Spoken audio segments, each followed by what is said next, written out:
What's happening? This is Joshua Whyte and you're watching Sporting Icons. Wow, what a very, very good fight. Now, I know there's going to be quite a few people who probably didn't enjoy that one. For me, I did.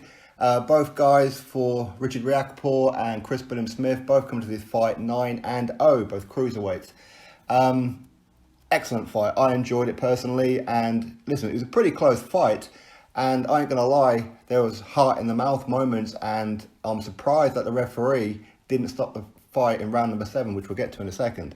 Now, Richard Riakporhe, over his last few fights, I've been noticing that he's been pulling like a face that makes it look like he's hurt. And I've always been wondering, like, is that going to be something that's going to encourage opponents to come on forward and go for the kill because he's showing that he's hurt? But when you watch this fight, he's doing it from the opening bell before he's even been hit. So that's just his fight face. So it's a bit of a tricky one because, as I said, this could encourage fighters to think that he's hurt and go for it. In other ways, it could actually work out for Riakporhe because if he wants an opponent to come forward thinking that he's hurt so he can counter them with that huge right hand of his that he's got, this could work out tremendously for him.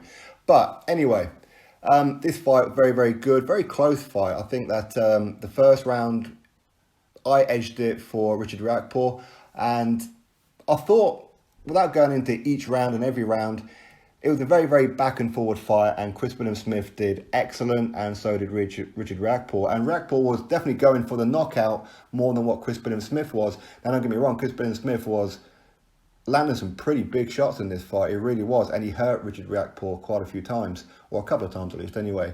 But Riakporhe, he had Chris BILLAM-SMITH what looked like out on his feet on a couple of occasions, especially round number 7. Where Riakporhe, he hurt him, and BILLAM-SMITH was backing up against the ropes. Riakporhe was unloading on him and managed to connect some pretty decent shots. And luckily for Chris BILLAM-SMITH, he turned his back and leant over the ropes because the referee was just about to step in to stop the fight.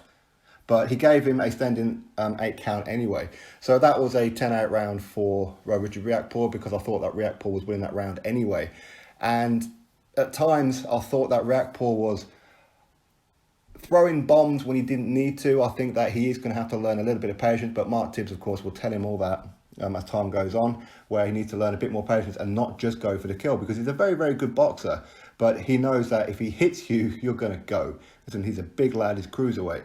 But one of the startling points for me, as I had Richard Riakporhe winning this fight, probably by about 3 rounds, maybe 2 rounds, plus a knockdown as well, of course, but one of the judges had Chris BILLAM-SMITH winning that fight by 3 rounds. I'm not too sure what it was that he was seeing. I really don't. But either way, the other 2 judges had it Riakporhe winning. So Riakporhe, he retains his WBA title. Very good performance. He's going to learn a lot from this one. So will Chris BILLAM-SMITH, and hopefully Chris BILLAM-SMITH doesn't take this one to heart too much. He's a real soldier. One hell of a chin on him. He really has, and a very decent punch himself. Richard Riakporhe's punch resistance is underrated because of the faces that he pulls. So, but he's got a very, very good chin. Really good chin. And as has Chris BILLAM-SMITH. And Shane McGuigan in the corner for Chris BILLAM-SMITH, telling him to be patient and counter punch and use the jab and everything, and he really was. It's just that Richard Riakporhe, when he throws that big punch, you better get out of the way. So it's very difficult to have a game plan against Riakporhe. Really is. Either way, I enjoyed this fight. As I said, I had Richard Riakporhe winning, and regardless of that rogue judge, maybe I'm biased, I don't know, but for me, it was a rogue judge. But thankfully, Richard Riakporhe got the win. So far, up to this point, I've managed to get every single result correct. Big up Sporting Icons, right? Anyway, I hope that you guys are enjoying the event if you're watching it, and I'll keep you posted for the remainder of the fights. Go check out the previous one with Dan Aziz.